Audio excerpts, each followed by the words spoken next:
die storie van die dominee by die aand by die erediens opgedaag het. En dis het net hy, en daar het hy toe die koster gewees. En toe sê hy vir hom, broer, nie, maar ons gaan nou maar klaar maak, ons gaan bakken toe nie, snaffelig te bakken toe. Toe sê hy, nee, dominee, ek is ook gemeente dat jy sal die dienst moet hou. Ek het ook pas nou gekom vir bidkos, padkos vir die lewe. En toe sê die dominee, maar is recht.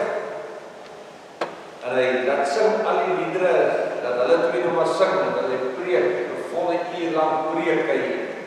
Dienst is klaar. Toe stap hy dat die dominee sê vir hom, dominee, jy baie dankie dat ons nog voortgegaan het met die dienst. Maar dis nie te sê, as daar een skaap kom, jy moet al 1000 se kos vir een skaap gee. So, ek sal met die oordeel in die dag, en hoeveel kos ek vanavond sal gee wat dit dan betref. Ek het vermoed ons het dag laat weer met ons streep van dat het 6:30 is, maar dit maak die saak. Welkom, ons aande, ons het net 4 aande in die week, wat ons gaan stilstaan by die erediens, die Pinkster, en dan 5 oggende, waarvan ons al 1 gehad het. So, as volgende as dan ook van mense aan die werksmense soms saam begin, saam opkeer, as jy dalk in die aande nie kan maak, as jy die oggend ook welkom, dit werk maar so, dat die vanavondse onderwerp, is dan morgenoggend weer die onderwerp, en so maak het donderdag aand klaar, en vrydagoggend, en dan die sondag, ons Pinksterfees. Hoe het jou akkers gelyk waar jy vandag moes geplant het? Hoe het jou landerye gelyk waar jy moes vandag gewerk het? Was dit dalk 'n maklike akker? Was dit dalk 'n moeilike planttyd vir jou vandag? Was daar dalk 'n klomp uitdagings? Was daar 'n klomp onkruid wat moes uitgespit word vandag? Of was daar dalk 'n paar klippers in jou pad wat ergens gemaak het dat jy jou nie so geliefd vandag kon vrugte dra? Dan is jy op die regte plek, in die regte geselskap. Want ons het iemand nodig om ons te help in sulke dae. Ons het gister stilgestaan by die onderwerp van hoe lyk jou akkers, hoe lyk jou landerye, hoe lyk ons omgewing, hoe lyk ons land? Wat is die positiewe en die negatiewe dinge op hierdie stadium waar ons uitgedaag word? Ek en jy uitgedaag word om lote te wees en vrugte te dra. Soms maklik, soms moeilik. Soms gerieflik, soms ongerieflik. Kom ons word stil en ons vra dat die Here saam wees van ons sal seën.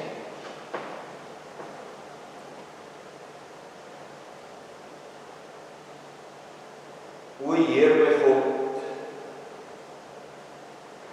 as ons in eerbied wonder en al die werke elke dag aanskou, die son, maan, die aarde, sterre en wolke, hoe jy dit elke dag so onderhou.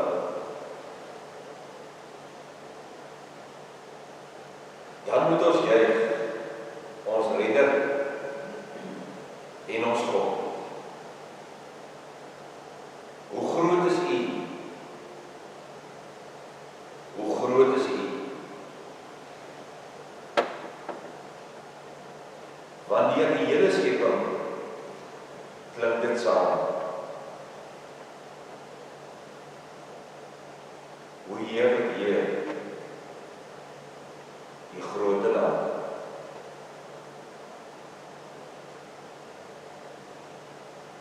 Amen.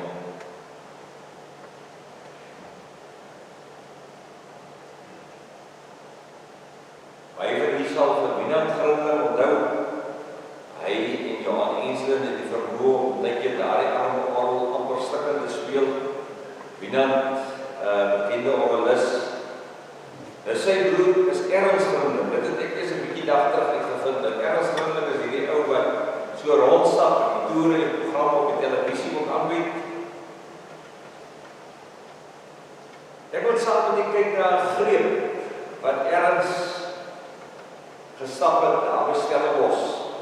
stap toe van hoop.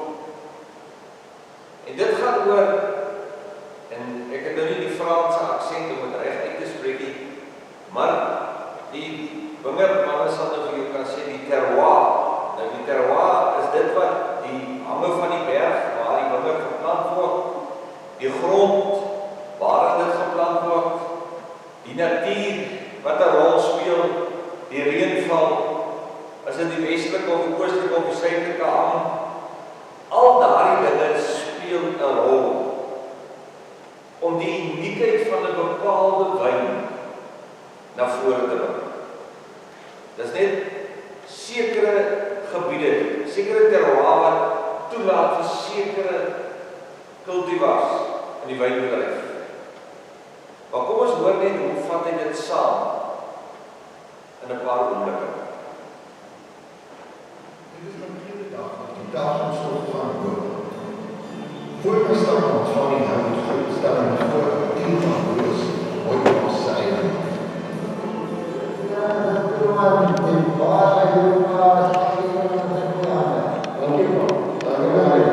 Mooi was is geleer in die Bottelaar Rijkheuvels buiten Stellenbosch. Tielman het 'n vindingwerkie gesien. Ons kry 'n wit styl.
Om die uniekheid te beleef is dan daardie opsomming van die natuur, die uniekheid van 'n bepaalde cultivar te beleef is 'n klomp faktore wat saamspeel en dan bring dit vir jou daardie unieke geur, daardie unieke pryse, unieke smake na vore.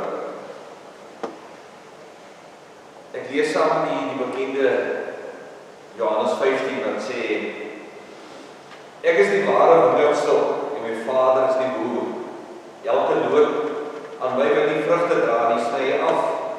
Maar elkeen wat vrugte dra, sny hy reg, sodat dit nog meer vrugte kan dra.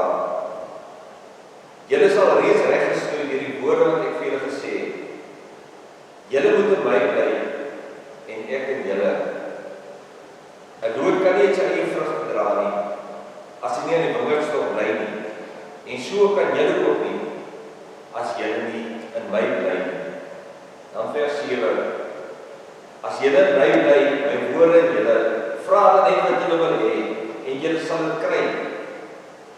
My Vader word juis daardeur verheerlik dat julle baie vrugte dra en my disippels is.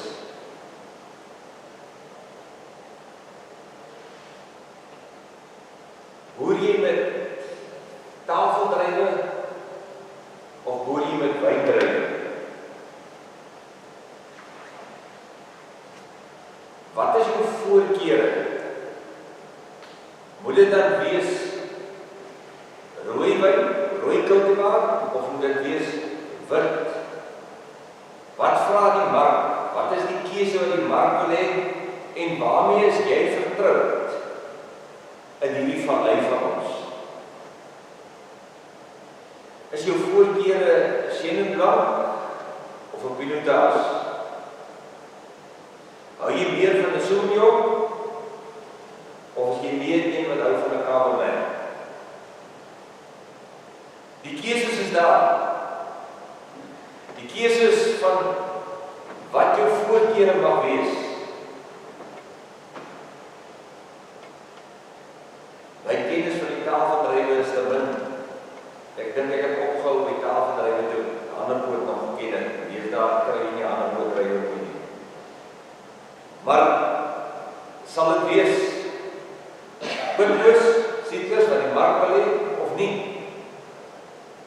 Random, dis ons 'n ou kultivar, weet nie, dis ons 'n ou kultivar.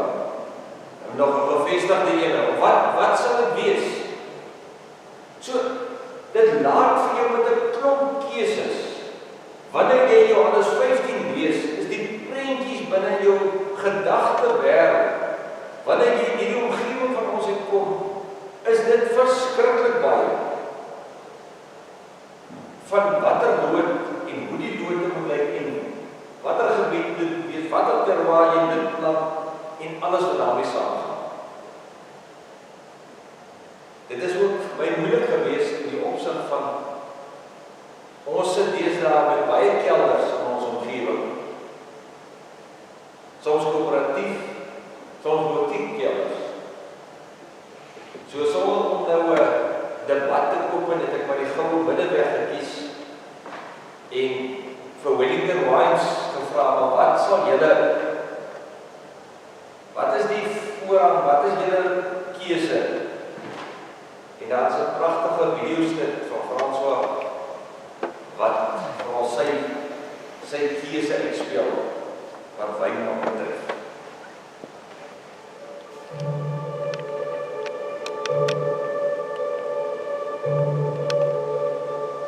Maar het is again, I'm so last year Wellington Wines.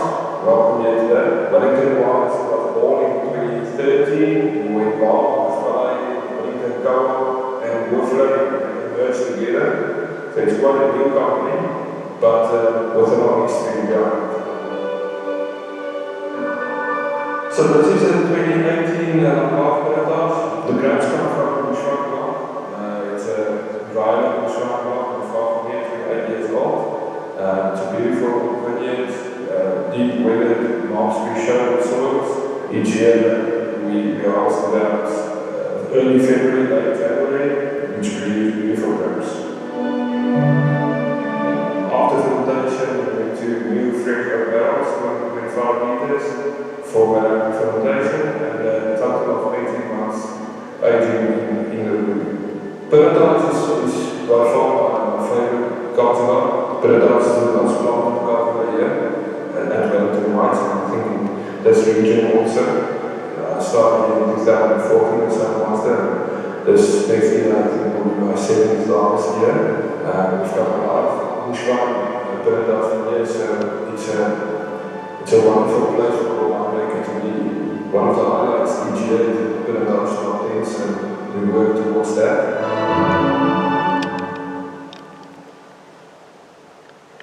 Hy het ook sy voorkeure en sy keuses. Ek staan eintlik op gevaarlike terrein is. Jy het sulke goed nog gesels met wyn, taalverdrywer, oor die wingerdstok in die Boland. En Boland het ook nog 'n Karoo agtergrond wat nie noodwendig hierdie kultivars en die metodes wat ons daarmee sal ken. Maar het die kind al op 'n stadium by jou gekom en gesê, pa, ma, oom, tannie, ek kan nou maar eenmaal, ek is nie gemaak om wiskunde te doen nie. Ek hou nie van wiskunde. Ek is nie gemaak vir rekenkunde nie. Boeke is nie my sterkpunt nie. Of jy kom dalk van die werk af en sê, weet jy, ek het hierdie opdrag vandag gekry. Maar dis nie wie ek is nie. Dit is nie wie ek is nie. Ek hou nie daarvan. Dalk het jy al 'n gedeelte in die Bybel gelees, of jy dit dalk by die kerk gehoor, wat jy spesifieke opdrag het. En wat dit op jou hart gelê word. En wat jy sê, maar nee, ek kan nie dit doen nie. Dis nie my persoonlikheid nie. Ek het nie daardie gawes nie. Dit is nie my sterkpunt nie. Gee my eerder iets anders om te doen, maar dit is nie wie ek is nie. Sien wat, nou kom Johannes 15 en dan verras hy ons. En dan skuif hy die fokus weg van die note af, weg van die vrugte af. En hy sê, ontdek eers wie die wingerdstok is, voordat jy by die vrugte en die Jode kom. Ontdek eers wie is die ware wingerdstok. En dan begin Johannes 15. En dan sê Johannes 15, ek is die ware wingerdstok. By implikasie kan dit wees, dat het dalk impliseer, dat daar moontlik ander wingerdstokke kan wees, wat hulle voordoen, asof dit vir jou gelukkig bring, asof jy kan vrug dra, deurdat jy op daardie wingerdstok gebou is, geënt is. Dan wees dit jou werk is. Dat jy dink, werk gaan vir my toelaat, dit wat ek doen elke dag, dit wat my aandryf, dit wat my passie is, wat my energie is, dis wat maak, dat ek gaan vrug dra, en 'n ware Jood is. Ons raak maar moeg, ons raak geïrriteerd, ons raak kwaad. Dan besef jy, maar werk is ook nie altyd die wingerdstok wat jy gedink het is. Dit kan soms vriende wees, en jy dink, dis dalk die ware wingerdstok, en dan probeer jy almal tevrede stel, probeer almal please. Sê maar, langs die pad verloor jy dan van jou eie karakter, van wie jy is, omdat jy almal wil tevrede stel, en gelukkig hou. Dis dalk nie die ware wingerdstok, en so kan ons nou aangaan. Dit kan dalk jou self wees, en jy dink in jou self is dit opgeweer, is jy nie dalk die een. En dit het sy eie beperking. Hy kom Johannes 15, dan sê, voordat julle twyfel, ek besef, daar is ander dinge, wat kan maak, wat kan impliseer, dat daar ook ander wynstokke, ander wingerdstokke is. Maar ek is die ware wingerdstok. Bly in my, soos ek in julle. Bly naby aan my, bly teen aan my, en dit gaan maak, dat jy 'n Jood is, wat vrugte dra. As ek aan Jesus verbind is, gee dit my die ruimte om vrug te dra. Iemand sê dit so mooi, want hy sê, ek kan vrug dra, nie omdat ek die regte een is nie, maar omdat hy die regte een is. Ek kan vrug dra, nie omdat ek die regte een is, maar omdat hy die regte een is, die ware wingerdstok. Ons sien dit ons telke male, sien ons dit in die Bybel. Daar is soveel voorbeelde daarvan. Die Here sê vir Moses, ek stuur jou 600.000 mense, 40 jaar, jy is goed genoeg, gaan praat met hulle, gesels met hulle, doen dit wat ek aan jou gegee het. En hy sê, nee Here, nee, jy weet mos, ek het mos nie wil praat probleem nie, en ek kan nie dit doen nie. Dan sê die Here vir hom, nie omdat jy die regte persoon is nie, maar omdat ek die regte God is. Ons sien dit by Dawid wat hierdie klein jongste mannetjie van hulle gesin is, sê, ek het vir jou plan, jy moet die koning van al die konings word. Sê, nee, Here, jy verstaan seker nie nou reg nie, ek het mos nou by beperkinge. Sê, Dawid, nie omdat jy die regte een is nie, maar omdat ek die regte God is. Ons sien dit in Johannes die Doper se lewe. Johannes wat eintlik op 'n manier hierdie weird is.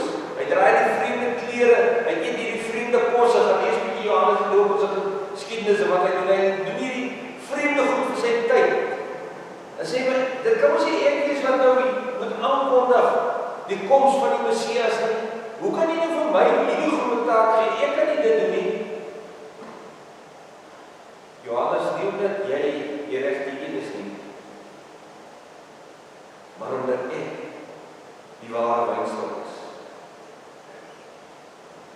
Petrus wat vir Jesus verraai het. Petrus wat vir Jesus in die steek gelaat het. Petrus moet sê, Petrus, ek kies jou. Jy moet die rots wees waarop my kerk gebou is. Paulus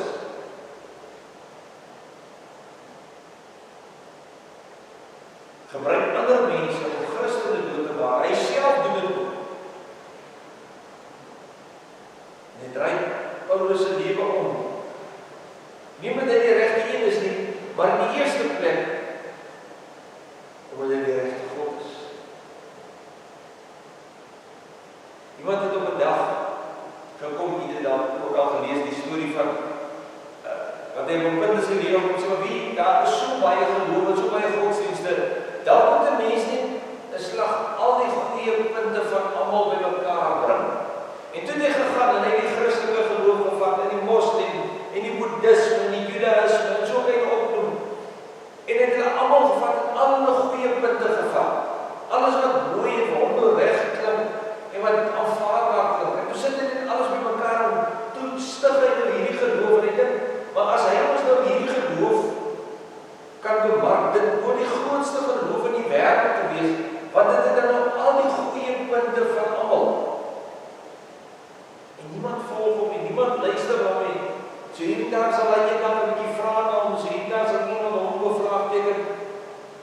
En ek kom by 'n vriend van hom en verduidelik vir hom sy hele pad wat hy gestap het, om nou hierdie verskillende gelowe bymekaar te sit.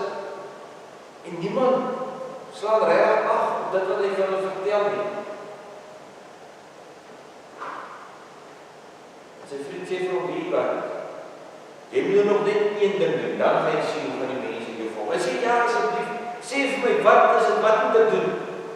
Hy sê, jy moet nog net sterf aan 'n kruis. En na 3 dae moet jy opstaan by die graf. Dan gaan die mense jou glo. Dan sal hulle jou glo. Sien vriende,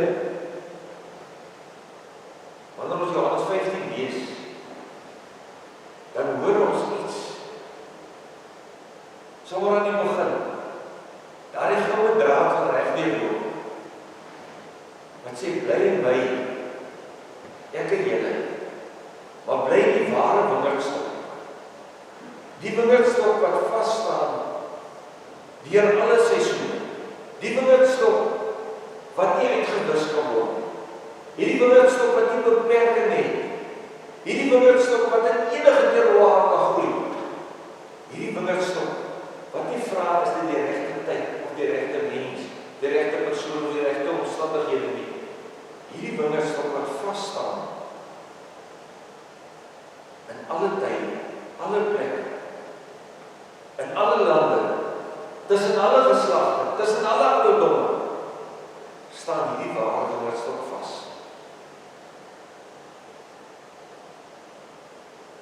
Daarom hoor ons dan wanneer Jesus hier sê, ek is die ware wingerdstok, ek kan vrugte dra. Nie omdat dit ek is nie, maar omdat dit hy is. Ek is in staat om te kan vrugte dra, deur my tekorte, deur my menswees, deur my persoonlikheid, deur my karakter, is ek in staat om te kan vrug dra, omdat hy die ware wingerdstok is. Hy is wie hy is.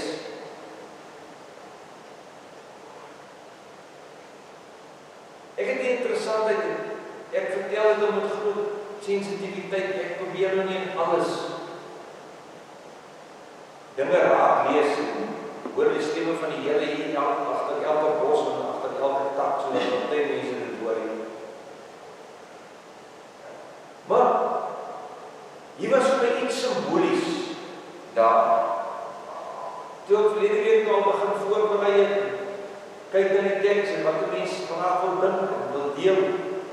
Ek dink ek maar hierdie vertaling, dit ken ons die boodskap vertaling, die Engels die Message vertaling, maar hy lees baie keer lekker gemaklik in sy eie tydse Afrikaans, hy lees soms 'n bietjie gemakliker en dink, kom ek lees dit by vanaand, so saam met dit, dan gaan ons 'n ander vertaling lees.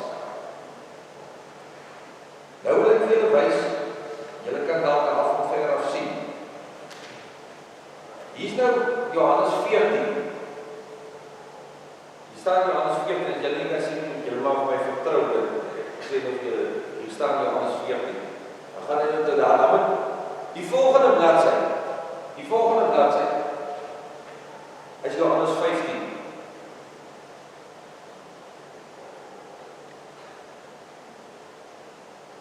Dat is 'n fout in die Bybel, in die ene vertaling, en dan die volgende bladsy, daar is Johannes 16 weer. Nou, ek weet is nou 'n menslike fout, nie seker nou 'n fout met die ding aangekom die eerste keer wat ek sien in die Bybel dat er so iets gebeur. En as julle daai ding kom kyk, jy sien een of ander magiese kragte of ek nie met uitvier hier sit uitvier nie. Hier was iets simbolies vir my daar. Dis ook ek sê dit met groot deernis en empatie en sensitiwiteit. Wat ek dink ek by myself, dink gelukkig in hierdie vertaling daar nou Johannes 15 wat ons vanavond gelees het. Maar sê maar nie, dit was so. Sê maar nie Johannes 15, die oggend is jy opstaan en al die Bybels reg oor die wêreld, is Johannes 15 weg. Daar is nie die Johannes 15. Johannes 14 is daar, dan Johannes 16. Wat sou dit anders gemaak aan dit wat ons by die Here moes hoor? En een van die dinge wat Johannes 15 vir ons dadelik verklaar, en wat hy dadelik verklaar, en wat ons 'n arme gelowige sou gewees het, as ons nie gehoor het, hy is die ware wingerdskap. Daar is nie twyfel nie. Hy verklaar dit, hy roep dit uit, hy sê dit, en oor eeue heen word verkondig. Hy is die ware wingerdskap. Niks en niemand anders nie. En ons is, omdat God is.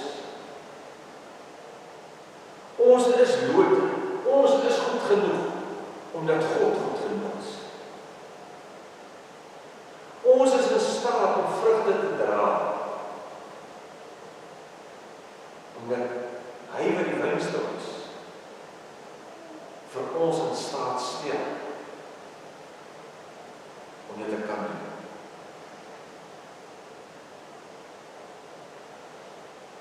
Daar is 'n pragtige vers in Filippense wat sê, ek is tot alles in staat, deur Christus, wat my die krag gee.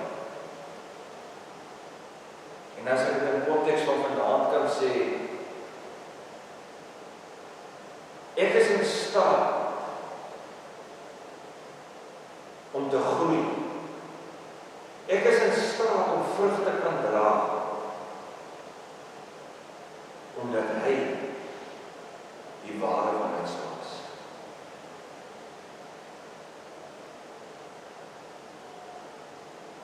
Mag die Gees vir u en vir my lei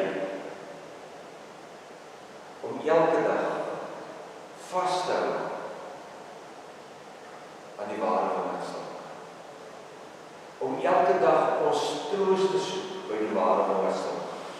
Om elke dag ons groei te soek. Om elke dag ons krag te soek. Ons inspirasie te soek. Want dit is net hy wat dit kan doen.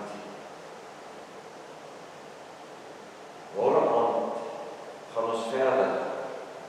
Dit sê ons wat dan deur hierdie krag van die ware wingerdskap leef, is geroep om hierdie liefdesvrugte te dra, wat pas by die ware wingerdskap. Kom ons bid saam.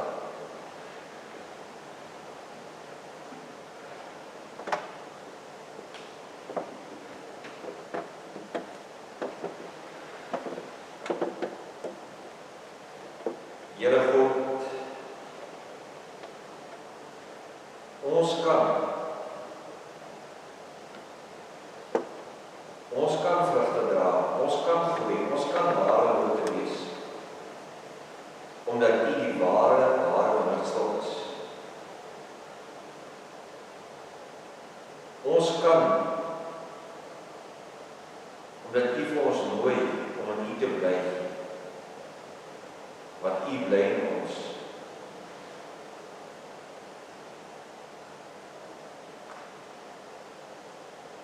Ja, Here, ons kan ook vanaand dalk redes, verskoning sê, hoekom ons dalk nie altyd kan groei en vrugte dra nie. Ons kan dalk ook soos 'n Moses of 'n Dawid, Paulus, Petrus, of een van hierdie klomp wees. Ons kan dalk grondige redes in ontbied. Maar Here, ons staan verbaas en verstom weer. Want ons moet eers kyk wie U is, voordat ons kyk wie ons is. En U is die regte een. En daarom kan ons die regte dinge doen. Lei vir ons, Here.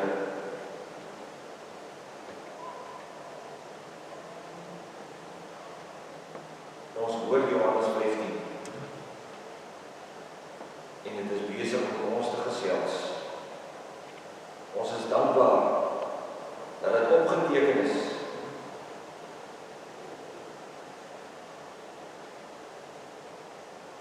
Ons luister graag verder hierdie week wat jy vir ons wil sê.